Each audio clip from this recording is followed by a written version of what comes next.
Magandang araw po sa inyong lahat mga kababayan at welcome back dito po sa PNR at ito nga mga karibin natin na papalitan na. Nako, Vice President Sara Duterte handa na. Auntie Claire nagkalat na naman. Nako, yan mga kababayan patungkol po riyan ang ating aalamin at bibigyan ng reaksyon ngayong araw na ito. Pero bago po sana ang lahat mga kababayan, kung bago ka pa lang at di pa po nakapag-subscribe sa Pinas News Review ay pasubscribe naman po mga kababayan. Ayan. At palike na rin po ng video ito. Maraming salamat po. At eto na nga, simulan na po natin to.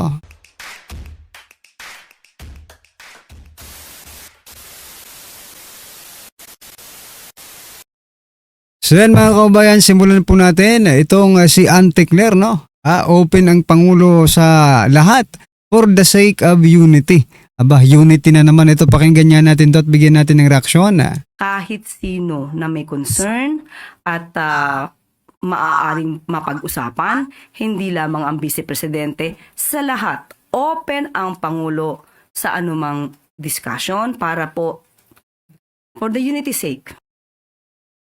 Ayan na naman for the Unity 6, Unity 6 mga kababayan, sabi po. So para sa kapakanan ng pagkakaisa. Ayan mga kababayan ha. Anong Unity 6? Iba yung na-pronounce ko. Okay. Anyway, ano po ang inyong masasabi dito mga kababayan? Matapos po nilang siraan, durugin, di ba? Si Vice President Sara Duterte, matapos ninyong gawing parang basura, no? Si Vice President Sara Duterte, ngayon unity na naman. Ano kayo, hello? No? Hindi na, wag na tayong makipag-unity sa kanila. Gagamitin na naman nila yan, di ba? Baka gamitin lang nila si Vice President Sara Duterte para magmukha na naman po silang mga santo. Aray ko po. Hindi lang po yan mga kababayan. Ito pa, may isa pa po dito, no? Puro palusot si Auntie Claire mga kababayan dito sa video ito. Pero eto, President Bongbong Marcos Jr. hindi nakarespeto. Ewan ko lang sa inyo, pero ang sabi po dito, hindi na rin karespeto eh. Eto, pakinggan natin at bigyan natin ng reaksyon. Sino po ang bumabatikos? Sino po ang nagsabing credit grabber? Parang wala po tayong nadinig na ganun. Wala po tayong... Nako, kami po ang nagsabi na credit grabber ang presidente. Marami po ng mga vloggers, nagbibingi-bingian ka lang, nagbubulag-bulagan ka lang, Claire Castro, kaya hindi mo todo-todo deny ka ngayon. Wala akong konteksto. So, kung hindi natin... Anong pakialam namin sa'yo? Ang presidente ang pinag-uusapan dito. Wala kami pakialam sa konteksto mo. Ang konteksto ng taong bayan ang dapat mong sinasagot, no? Walang yan namang babaeng ito. Nalam ko sino nagsabi at ito ay sa tabi-tabi lamang, hindi na po natin ito dapat pansinin pa muna. Dahil alam naman po natin, sa ngayon po, ang sinabi po na Bocana Bridge ay natapos po sa panahon ni Pangulong Marcos Jr. Magandang proyekto yan at kung ito'y talagang Ito mga kababayan, pakinggan po natin to. Siya po yung nagsabi na hindi ka respeto si Pangulong Marcos, mga kababayan. umpisa ay sa ilalim ng kanyang panunungkulan, ay di mabuti. Sapagkat ito ay isa sa masasabing accomplishment sa ilalim ng pamumuno nitong si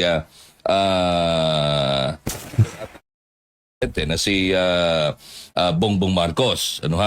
Sorry, parang ang hirap ng respetuhin itong presidente na ito eh. Oo, hindi nakarespeto. But anyway, alam mo ninyo, yung ginawa na yan ay parang sa akin, isang official function na hindi mo man lamang kinilala yung mga tao doon sa paligid. Yung mga opisyal na nandoon sa paligid. Pero kung ito ay nagkaroon ng problema, kung ito ay merong shortcomings, itong mga proyekto na ito, Correct. sigurado ko, lahat yan, ibubunton yan sa mga Duterte. Totoo yan mga kababayan, di ba? Inangkin niya kasi bago pa at walang problema. Ibiruin mo mga karibin natin, instead na magpasalamat sa China, dapat sinabi niya, ito ay galing ang pondong ito sa China, sa People's Republic of China. Diba? Kasi China pong nagpatayo niyan eh. Pera po ng China ang nagpatayo niyan. Huwag mong i-ignore yung mga tumulong para maipundar ang bridge na yan. Inangkin niya po lahat mga kababayan. This is my legacy. One of my four legacy. Sabi niya no? Isa sa 4 na kanyang legacy yung tulay na yan mga kababayan. Hindi man lang nagpasalamat sa mga taong totoong nagpundar ng tulay na yan. Di ba mga kababayan? Grabe talaga itong presidente natin. Di ba? Sigurado ako dyan sa bagay na yan. Ibubunton yan sa mga Duterte. Hindi ko sinasabi yan dahil isa kang Duterte, DDS or whatever, kundi sinasabi natin ito, kundi bilang opisyal na trabaho dapat ng ating presidente. Yung i-acknowledge mo man lamang yung mga opisyal doon sa lugar na pinuntahan mo, yung mga tao, yung mga opisyal na bumoto o yung mga opisyal na ibinoto ng mga tao sa lugar na pinuntahan mo, ni hindi mo man lamang nabanggit. Ay nakakahiya. Anong klaseng presidente ito? Sino po ang bumabati ko?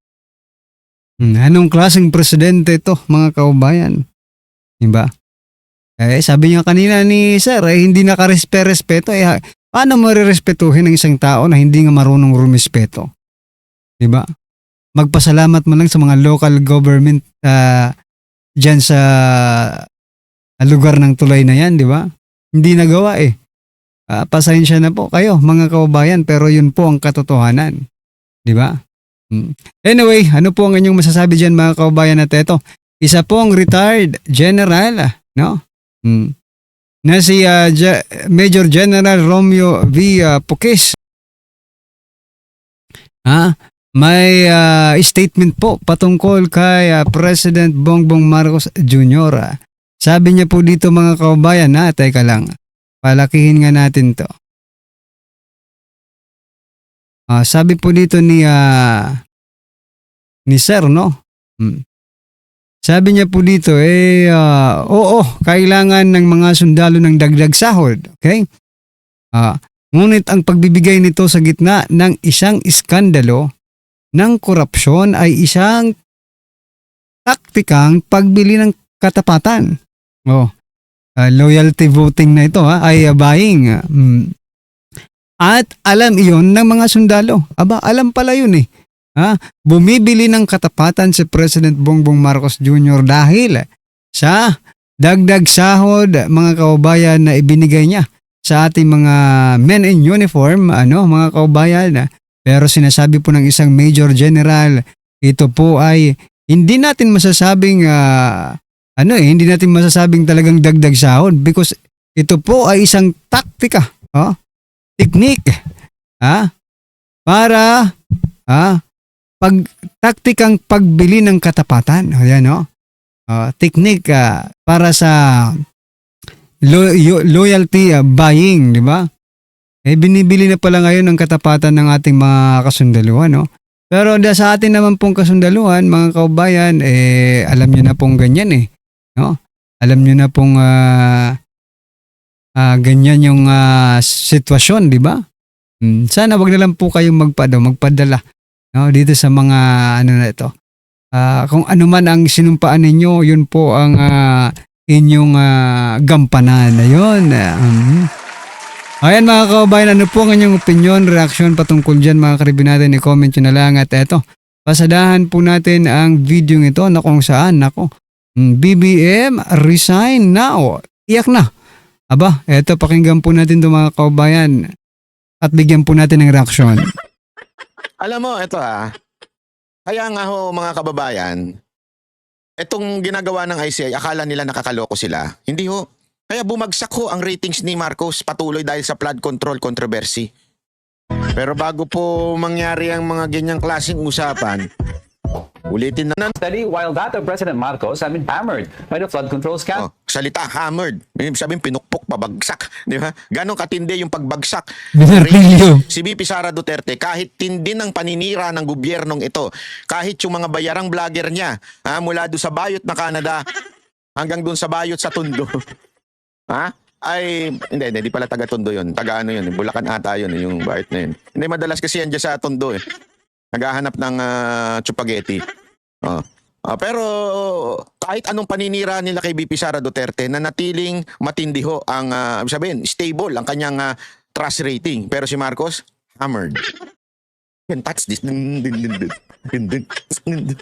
Hammer time pala.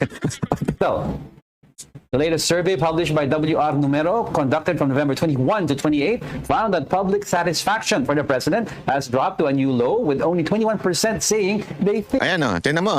Tinan natin ha. Wait Chotomate, lakihan natin yan ha. Lubos na mahusay. 4%. Mahusay, 21%. Ha? 47, lubos na hindi mahusay. Ang inakahihiyan yan. How can you rule a country na merong ganyan na 21% lang ang naniniwala sa'yo? Dapat na talagang ipa-impeach to. Mantakin mo 21% na lang naniniwala sa kanya. Palitan na yan, palitan, no? Hindi kasi alam mo bakit? Kasi impeachment, it doesn't mean na you're guilty of a crime. No. Yung impeachment is wala nang tiwala ang taong bayan sa'yo. Yun eh. Hindi yun crime. Okay? So ano yung mga yun? Tulad itong flood control project na hindi niya napinabayaan niya. Kaya nga 21% na lang yan eh. That's really, alam mo yun, an indication na dapat na ma-impeach itong presidente to. Wala nang tiwala sa'yo ang taong bayan. Mahiya ka naman. Siya kung sa ibang bansa yan, nag-resign na siguro eh. Ito, wala. Kapal ang mukha nitong Marcos na to eh. he's done very well. In contrast, Vice President Sara Duterte's numbers have held steady. Lubos na mahusay, 43%. Grabe, palakpakan natin. Lubos na mahusay, 10%. Mahusay, 33%. Ilan lang ang hindi naniniwala? 23%.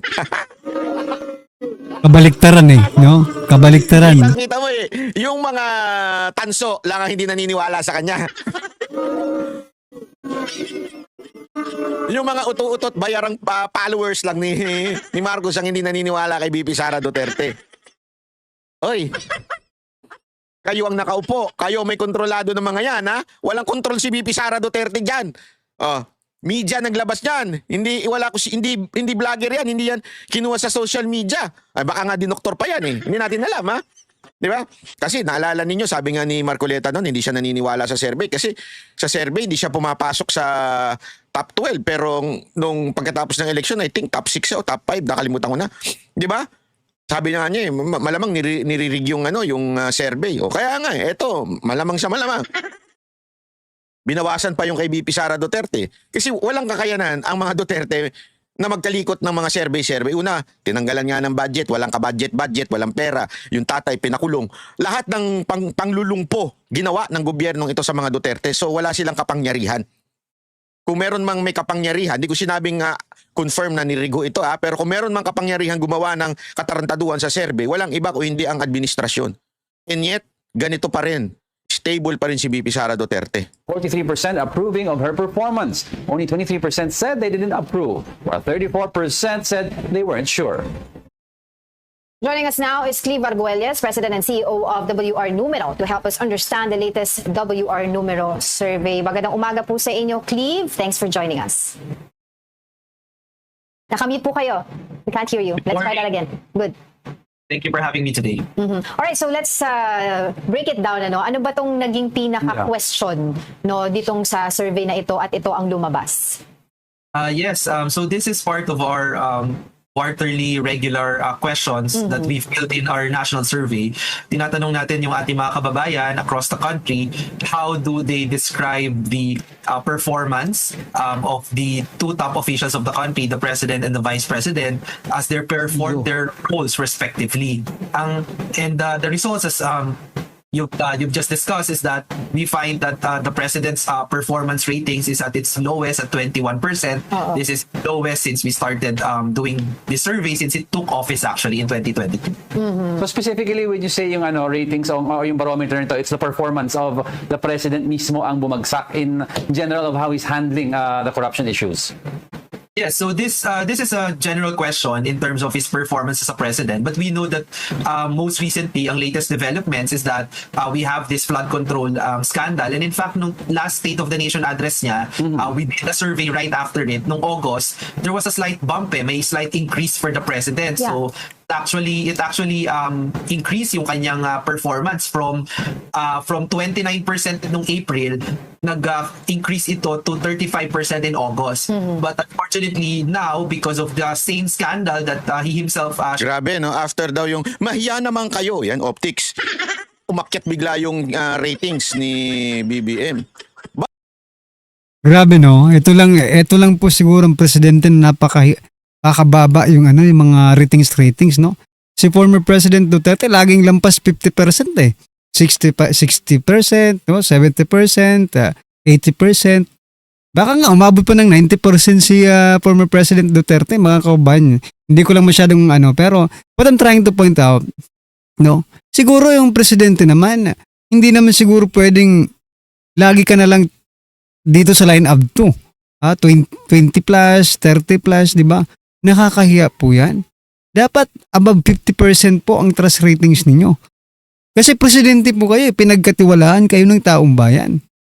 Kahit man lang doon makikita natin na yung boto talaga ng taong bayan really reflect, no? Doon sa sa mga ratings na yan. Pero hindi po natin nakikita dito eh. Ibig sabihin lang po nito mga kabayan, no? Ay, mahirap man aminin para sa iba, no? Talagang si Vice President Sara Duterte talaga ang nagdala sa pagkapanalo ni President Bongbong Marcos Jr. Yun po ang totoo.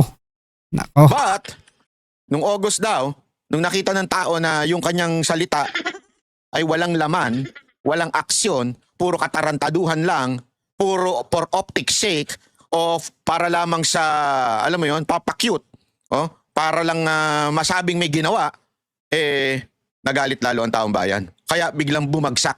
Hammer down. yung unang nag-expose, we find that the public is penalizing him, or they're saying that it's the performance that they've been seeing so far is not up to their standards. So hence the decline to 21%. Yung sa lines niya kung saan siya nagde-decline, may impact ba yung mga rallies sa kanyang approval rating?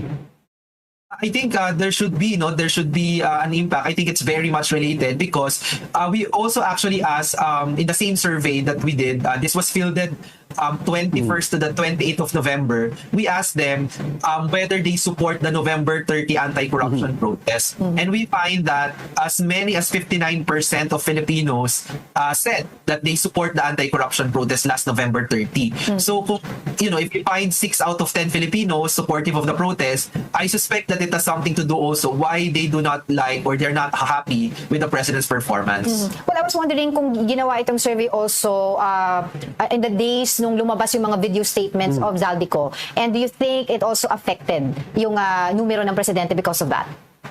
I think that's also a likely case, no, given that na tutok naman yung ating mga kababayan on the latest developments on the flood control issue. But we also find in the same national survey that we did that actually I think more or less Filipinos now are quite confused on who to really assign blame on, or who to really say as the primary accountable or responsible for this anomalous flood control projects. Nako, hindi po kami confused, no? Kung sino pong sisisihin dito sa flood control na ito. Ay, alangan naman isisi mo ito kay Vice President Sara Duterte. Ang tanga-tanga mo naman, di ba? Di ba? We Filipinos are not confused, no? Hindi po tayo nalilito kung sinong sisisihin natin. Isa lang po ang tinutumbok ng lahat ng ito na dapat nating sisihin, mga kaubayan. Yan po ay walang iba. Kung di ang Presidente BBM. Bakit? Siya po, kanya po ang budget, di ba? Mula sa kanila ang budget, inoperahan ng Kamara, ng House of Representatives, inopera rin ng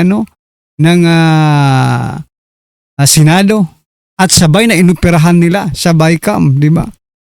At pinirmahan naman ni President Bongbong Marcos Jr. Ngayon, sino pang sisisihin natin? Plus, nandito pa si Zaldico. Tumitestify na ito talaga ang mga mastermind. Are you still confused? Nalilito ka pa rin ba kung sino ang sisisihin? Palagay ko hindi ka dapat malito. No? Tama yung sinasabi kanina ni Sir Banat Bay na dapat palitan na po yung presidente ito. Nakakahiya na po. Konti na lang ang nagtitiwala sa kanya. Naku po Anyway mga kababayan, ano po ang inyong opinion, reaksyon patungkol po sa video ito? Ay comment nyo na lang po. Maraming salamat po.